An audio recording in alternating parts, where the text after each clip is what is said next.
কোনো এক গ্রামে মঙ্গল নামের একজন তার স্ত্রী সহ দুই মেয়েকে নিয়ে বসবাস করত। আর মঙ্গলের দুই মেয়ে ছিল যমজ। এই জন্য তাদের নাম রাখা হয়েছিল টিনা আর মিনা। আর সে তার পরিবারের সাথে খুব হাসি খুশি ভাবেই দিন কাটাচ্ছিল। তাদের কোনো অভাব ছিল না। তার কিছুদিন পরে টিনা আর মিনার জন্মদিন চলে আসলো। তো সেই দিন টিনা মিনা যখন ঘুম থেকে উঠলো, তখন দেখলো তাদের সামনে তার মা বাবা দাঁড়িয়ে আছে। টিনা আর মিনা যখনই ঘুম থেকে উঠলো, ঠিক তখনই তাদের মা বাবা তাদেরকে জন্মদিনের উইশ করলো।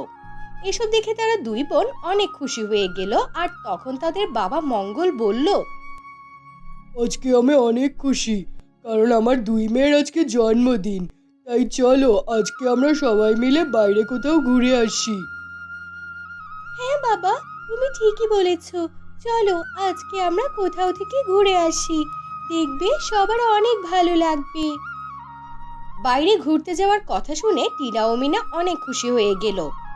কিছুক্ষণের মধ্যেই তাদের পরিবারের সবাই রেডি হয়ে গেল ঘুরতে যাওয়ার জন্য। মঙ্গলের পরিবারের সবাই মিলে গাড়িতে করে ঘুরতে বের হলো।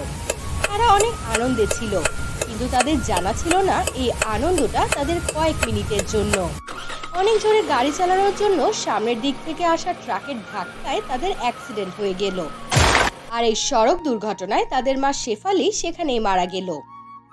আশেপাশে থাকা মানুষগুলো মঙ্গলকেও তার মেয়েদের নিয়ে গেল হসপিটালে। টানা এক সপ্তাহ পর্যন্ত তাদের চিকিৎসা চলল। যখন মঙ্গলের জ্ঞান ফিরল, তখন ডাক্তার তাকে জানালো যে তার স্ত্রী সেখানেই মারা গিয়েছে। এই খবর শোনার পরে মঙ্গল অনেক ভেঙে পড়ল এবং খুব কান্না করতে লাগলো। সাথে যখন তার মেয়েরাও খবরটি জানতে পারলো, তখন মেয়েরাও অনেক কান্নাকাটি করলো। ওই দিনের পর থেকে তাদের জীবনে নেমে আসলো অনেক দুঃখ কষ্ট। তারা কেউ কারোর সাথে কথা বলে না, খাওয়া দাওয়া ঠিক মতো করে না, আর নিজের বাড়িতে তারা সারাটা দিন মন খারাপ করে বসে থাকে। কিন্তু সংসার চালানোর জন্য মঙ্গলকে বাইরে কাজ করতে যেতেই হতো। কিন্তু মঙ্গল যেখানেই থাকুক না কেন, মেয়েদের জন্য মন সবসময় খারাপ থাকতো। যখন অফিস শেষ করে মঙ্গল 2 দিন পরে বাড়িতে ফিরল, তখন তাদের মেয়ে তার বাবাকে বলল, বাবা, আমাদের মা কি আর কখনো ফিরে আসবে না? হ্যাঁ বাবা, তুমি মাকে ফিরিয়ে নিয়ে এসো। মাকে ছাড়া বাড়িতে একদম ভালো লাগে না। চিন্তা করো না মায়েরা, তোমার মা একদিন ঠিকই ফিরে আসবে। এখন যাও, যা হয়েছে হয়েছে, রাতে ঘুমাও। এই কথা বললে মঙ্গল তার 2 মেয়েকে সান্ত্বনা দিল, কিন্তু সে কিছুতেই বুঝতে পারছে না তাদের মাকে সে কোথা থেকে এনে দিবে। এর কিছুদিন পরে মঙ্গল দ্বিতীয় বিয়ে করার জন্য পাত্রী দেখা শুরু করলো এবং পাশের গ্রামের রিজিয়া নামের একটা মেয়েকে বিয়ে করলো। রিজিয়ার আগের পক্ষের একটা মেয়ে ছিল, তার নাম ছিল রেশমা। রেশমার বাবা কিছুদিন আগে একটা দুর্ঘটনায় অ্যাক্সিডেন্ট হয়ে মারা যায়। যখন মঙ্গল দ্বিতীয় বিয়ে করে রিজিয়া ও রেশমাকে বাড়িতে নিয়ে আসলো, তখন টিনা ও মিনা অনেক খুশি হলো। টিনা আর মিনা ভাবতে থাকলো তাদের নতুন মা তাদেরকে ভালোবাসা দিয়ে বড় করে তুলবে, কিন্তু তাদের মনের আশা পূরণ হলো না। বিয়ের কিছুদিন পর্যন্ত রিজিয়া ওদের অনেক ভালোবাসলো। তারপর কিছুদিন যেতে না যেতেই রিজিয়া তাদের সাথে খুব খারাপ ব্যবহার করা শুরু করে দিল। যখন মঙ্গল অফিসের কাজে বাইরে যেত, তখন রিজিয়া তাদের নিয়ে বাড়ির কাজ করানো শুরু করত। এমন একদিন মঙ্গল যখন কাজের জন্য অফিসে গেল, তখন রিজিয়া টিনা আর মিনাকে বলল, এই যে মহারানীরা, তাড়াতাড়ি ওঠো, তোমাদের বাবা কাজের জন্য অফিসে চলে গিয়েছে। এতক্ষণ শুয়ে থাকলে বাড়ির কাজ হবে কিভাবে? আমি আর আমার মেয়ে শপিংয়ে যাচ্ছি। ফিরে এসে যদি দেখি বাড়ির কাজ পড়ে আছে, তাহলে কিন্তু দুজনকে মেরে তক্তা বানিয়ে দেব। ঠিক আছে মা, আমরা দুজন বাড়ির সব কাজ করে নিব। তুমি আমাদের জন্য নতুন জামা কিনে নিয়ে এসো। বাবাকে বলেছিলাম, বাবা বলেছে তোমাকে বলতে। চুপ কর, আমি তোদের জন্য কোনো জামা নিতে পারবো না, এত সময় আমার নেই। আর তোদের যে পুরনো জামা আছে ওগুলো দিয়ে চালাবি, এত নতুন জামা কাপড় পরে স্টাইল করতে হবে না। এদিকে রিজিয়া তার মেয়েকে নিয়ে শপিং করতে চলে গেল, আর টিনা ও মিনার মন খারাপ হয়ে গেল। তারা ঘরের সব কাজ করতে শুরু করলো। এর কিছুক্ষণ পরে রিজিয়া তার মেয়ে রেশমাকে নিয়ে শপিং করে বাড়ি ফিরে আসলো।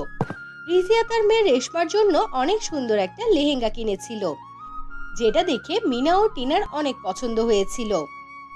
ওয়াও মা, এই লেহেঙ্গাটা তো অনেক সুন্দর। হ্যাঁ, সুন্দর তো হবেই, এটা আমি কিনে দিয়েছি আমার মেয়ের জন্য। খবরদার, নজর দিবি না, যা এখান থেকে। তখন সেখানে তার মেয়ে রেশমা চলে আসলো। সে তার মাকে বলল, মা, এই ড্রেসটা পরে কালকে পার্টিতে যাব। ওখানে একটা বিজনেসম্যান তার ছেলেদের নিয়ে আসে। আমি যখন এই লেহেঙ্গাটি পরে যাব তখন তারা কেউ আমার দিক থেকে চোখ ফেরাতে পারবে না। হ্যাঁ মামুনি, অবশ্যই যাবে। ওখানকার বিজনেসম্যানের ছেলেরা তোমাকে পছন্দ করে ফেলবে। যদি বিজনেসম্যানের 2 ছেলের ভেতর থেকে একটি ছেলে তোমাকে পছন্দ করে ফেলে তাহলে তো আমাদের কপাল খুলেই যাবে।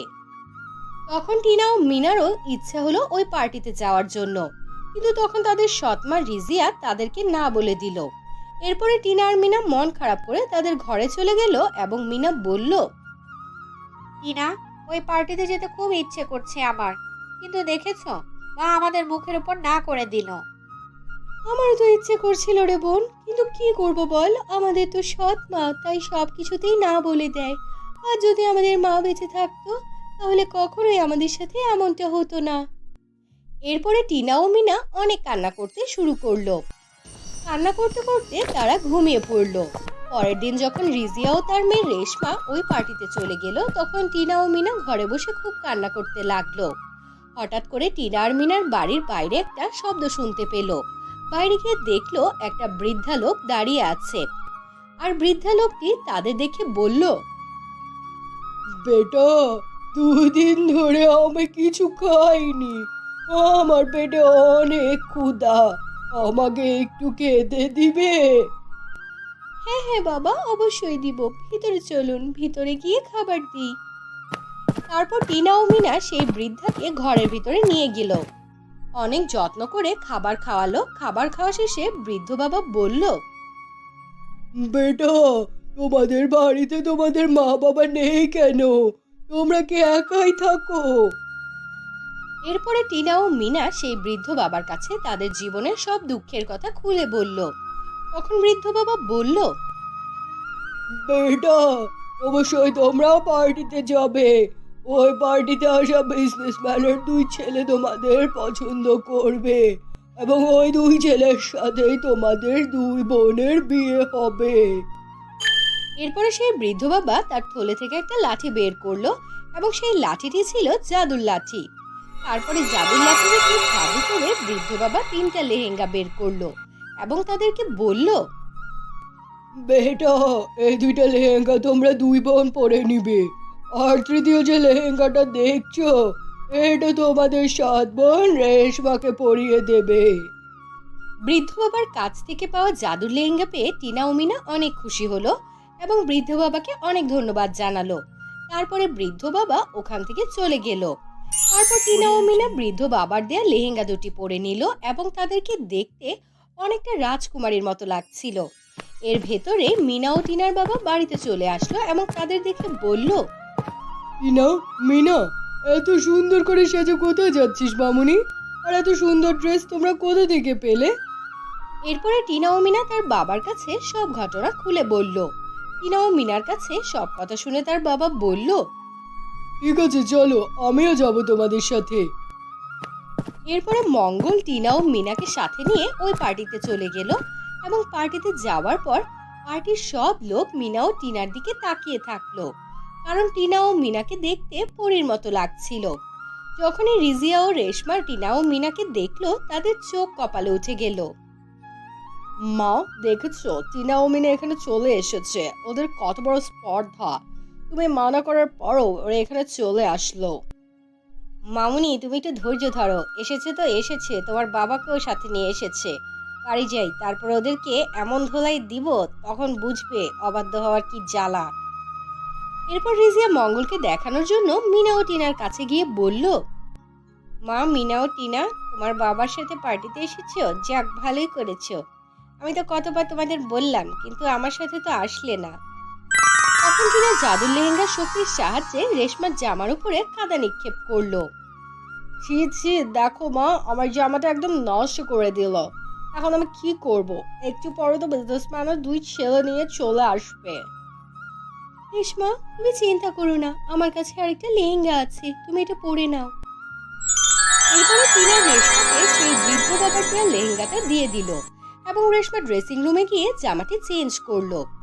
তারপরে বাবার দেওয়া সেই লেহেঙ্গাটি পরলো। পড়ার সাথে সাথে রেশমা দেখতে অনেক কুৎসিত হয়ে গেল এবং রেশমা অনেক কান্না শুরু করে দিল। তারপরে রেশমা যে ওই পার্টিতে আসলো তখন সবাই ওকে দেখে অনেক হাসাহাসি শুরু করলো। তখন রেশমা কান্না করতে লাগলো। এসব দেখে রিজিয়া অনেক কষ্ট পেল এবং সেও কান্না করে দিল। তার কিছুক্ষণ পরে বিজনেসম্যান তার দুই ছেলেকে নিয়ে পার্টিতে হাজির হলো এবং বিজনেসম্যান টিনা ও মিনাকে দেখে অনেক পছন্দ করলো। তারপরে টিনা ও মিনাকে তার দুই ছেলের সাথে বিয়ে দেওয়ার জন্য মঙ্গলকে প্রস্তাব দিল এবং মঙ্গল রাজি হয়ে গেল। এরপরে টিনা ও মিনা বিজনেসম্যানের দুই ছেলের সাথে ধুমধাম করে বিয়ে হয়ে গেল। তারপর থেকে টিনা ও মিনা সুখে সংসার করতে লাগলো এবং আনন্দে দিন কাটাতে লাগলো। অন্যদিকে রেশমা পাগল হয়ে গেল এবং সারাটা জীবন পাগলামি করতে করতে জীবন পার করে দিল এবং রিজিয়া মেয়ের এই অবস্থা দেখে সারা জীবন আফসোস করে দিন কাটাতে লাগলো।